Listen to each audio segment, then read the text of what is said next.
Ha? Anong ginagawa mo? Are, anak, ano baga sa tingin mo ang ginagawa ko? Ha?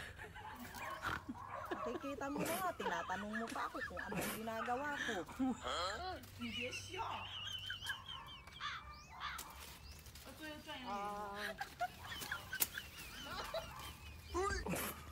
Ito na po ang aming